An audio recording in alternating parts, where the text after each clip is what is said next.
What's going on, everyone? My name is Matt, and you're watching Demo Reel. And earlier today, we premiered The Cage by Mr. John Morgan. John, how you doing today, man? Good, thanks for having me. Hey, thanks for taking the time to chat with me. Really appreciate it.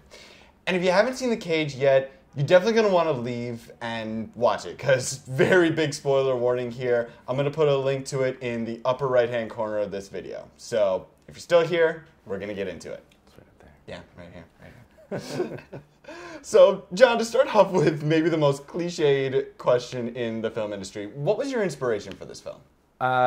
This was actually my senior thesis at SUNY Purchase. Oh, cool. So it is a student film, but the whole inspiration for the film was that I was getting really tired of being weighed by my peers and by my professors to a standard that is ultimately ambiguous, because when you're making art, it's really difficult to determine like what's good art and what's bad art. Definitely. And so I just found the bar was kind of just like here and then there, and then like everyone has different standards. Exactly. So I sort of reached this conclusion where I was like, well, I'd love to do a film where someone's identity and persona and basically what they're putting out there creatively is being weighed at these ambiguous standards, and just everything they do is wrong. Right, right. Because there's no right ultimately.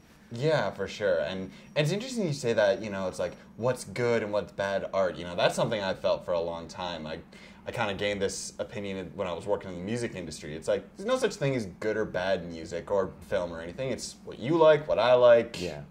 Overlap, not overlap. Yeah, so. there's a market for like everything. Exactly, for sure.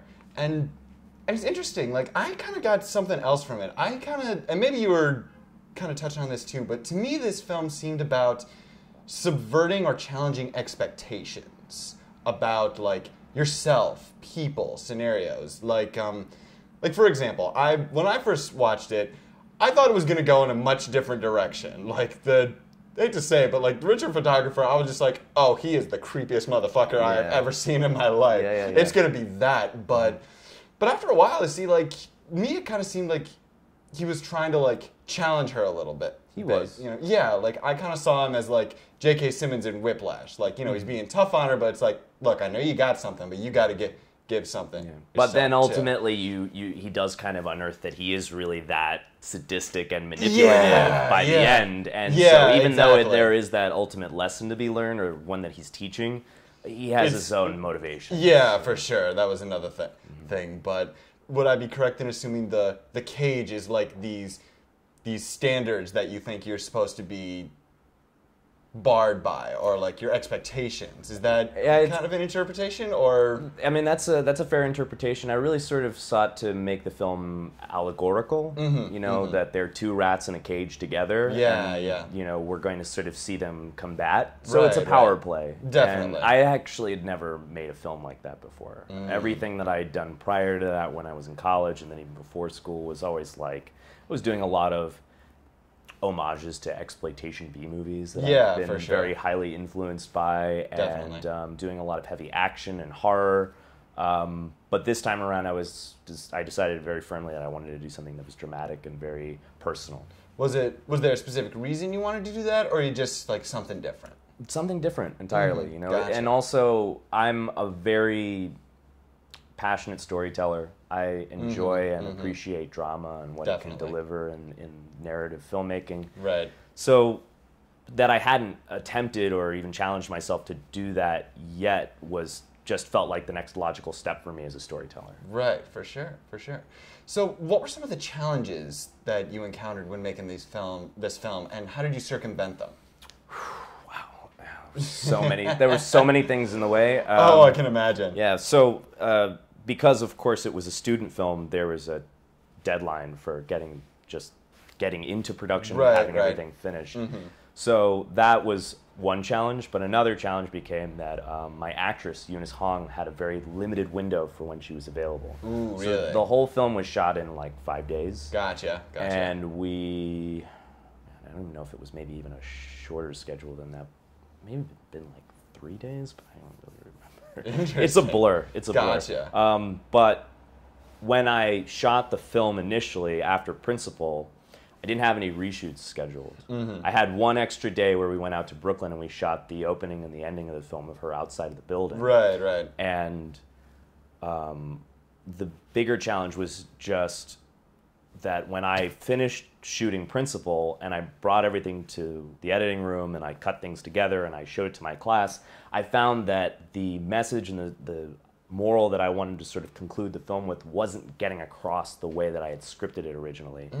And so since it was being misinterpreted, ironically, I paid very much attention to what my peers were saying. Right. And I really took it to heart because I wanted to make sure that the film was communicating clearly. Got it. So I rewrote a new ending and called up Eunice and I called up Randall, and I was able to get them again for one more day. Right. Eunice was already in Los Angeles when I called her. Oh my God! So she really? said that she had a couple things that she had to pick up when she was in New York. She was going to be here for a day, so I got just her. Like, okay, and we just knocked it right out, and nice. They killed it. Got they it. did a really Got great it. job. Working with Eunice and Randall was really an awesome experience. They were. Oh yeah, they were both amazing. Yeah, and they were just so tailor-made for the roles, really. Oh, totally. It was such a challenge finding the right people, especially because the whole film is just weighing on these two performances. Yeah. So for that reason alone, also, the bigger challenge for me as a director was to hone in on their performances and make it feel authentic and like a real slice of life, like you're actually watching it as it's happening. Right. Interesting. And you mentioned that the moral you wanted to portray wasn't really getting across. You know, what were some of the messages that your peers kind of picked up on? What were they getting out of it, if you remember? Oh yeah, sure. So in the original ending, Penelope actually succumbs to Richard's manipulation. Oh boy. Okay. She wakes up the next morning in his bed, and then she finds him in his darkroom developing all the photos, and it was a very dark scene. Yeah. And I appreciated how it was logical, how it fulfilled everyone's expectations for what might have been the next step, because you saw the road that she was going down emotionally and psychologically, that you realized like she could easily be manipulated into following suit and getting and fulfilling his needs rather than her own. Right. And then I realized, you know, of course, after hearing all the feedback from my class, that character isn't very true to me, like as a person. I personally am more committed to my own convictions, to standing up for what I believe in, and maintaining a sense of dignity and pride. And so I decided, you know what, I'm just going to write her out as being someone who really believes in what she's doing. And that changed things entirely. And really for me, a lot of people who see the film say, not enough happens. Yeah. I understand that criticism because it's not a conventional narrative. But I did aim to do something that was realistic. I wasn't aiming to do Aristotelian structure. I know it's split into 3 acts. That's happenstance. Some scenes run longer than others. And as it works, it's really only a film with 3 scenes in it. Yeah, exactly. And honestly, that seemed like it's all you need. It's all character development and you know, dialogue, everything like that. It doesn't need like a lot of things, you know. I mean, people said not enough happened in Breaking Bad, for God's sakes. Like, I don't know. That's just something that whenever people say that, I'm just like, oh my God, fuck you. Well, it's ironic because I got the criticism that people were saying that not enough happens in the movie, and then the bigger criticism I had for the film that I made before that, which was this sci-fi action adventure film. Too much happening? Was too much happening, not enough characters. So it looked like I was kind of one or the other. Exactly. But also, to keep in mind, it is a student project. I was learning, and so in that process and in the vein of it being a student film, I was doing my best. Yeah, definitely. And I guess on the opposite side of my original challenges question, what were some of your favorite parts of working on this film? I really loved working with my best friend, Dan Carlack, who was the director of photography. He did amazing work. I couldn't have I couldn't have gotten the visual style of the film down without him. Yeah, definitely. We engineered our own camera mechanism out of these parts in the film conservatory film store. Right, right. So we shot the whole film on one lens.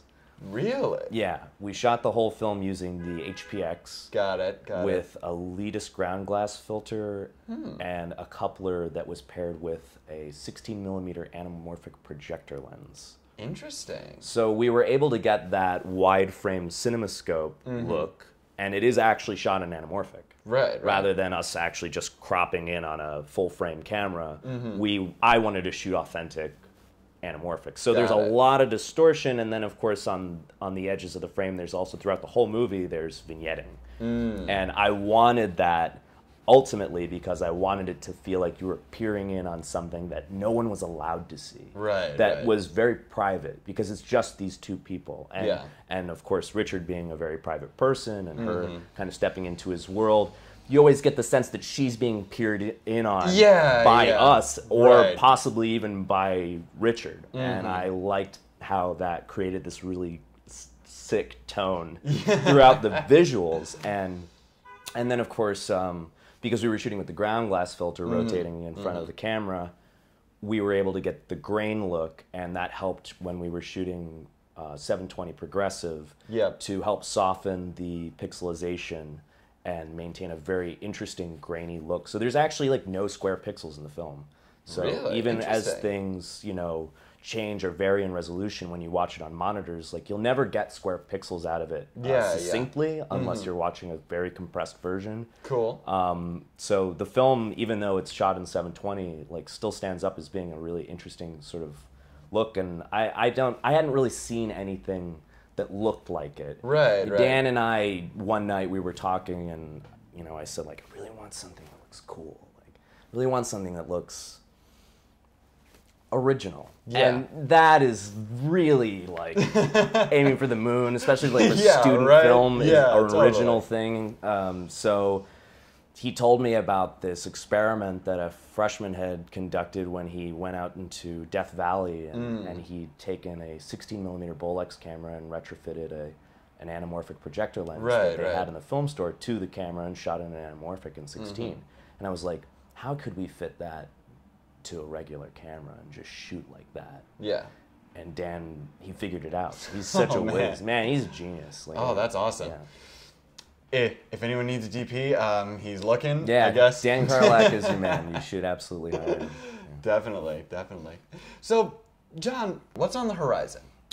Well, currently I'm in production on a pilot episode of Peep Show. We're doing an American adaptation of the British show Peep Show. Awesome. Yeah, there was an attempt once before, but my friend and I feel like they missed the mark, so we're doing our own take. It'll be Creative Commons, so we're not going to be licensing it, but we are going to make a nice proof of concept, and hopefully someone would want to approach us on it. Awesome. I'm going to actually be producing a film soon for my friend Dan Karlak. He's been writing an original script and getting together with these actors recently, and that production looks really exciting. And that should be shooting by next month. And later this year, I have an adaptation of an Ernest Hemingway short story that I'm going to try and attempt. Which one? The Killers. Oh, that's a good one. Yeah, and it's had 2 prior feature-length adaptations, which are great. Right. I really would never try even to attempt to outdo those films, but I'm going to try and do a short film version of the story directly and give it a sort of modern take. Cool. Well, that's about all I've got. John, thank you so much for taking time to chat with me again, man. Hey, thank you for having me. This was great. My pleasure, yeah. And you all, thank you for tuning in. I really hope you liked our discussion. You're going to want to keep an eye out on John. He's got a lot of really cool stuff happening. And if you haven't seen Cage yet, you know, again, I'll leave a link in the video. And until next time, guys, you're watching Demo Reel.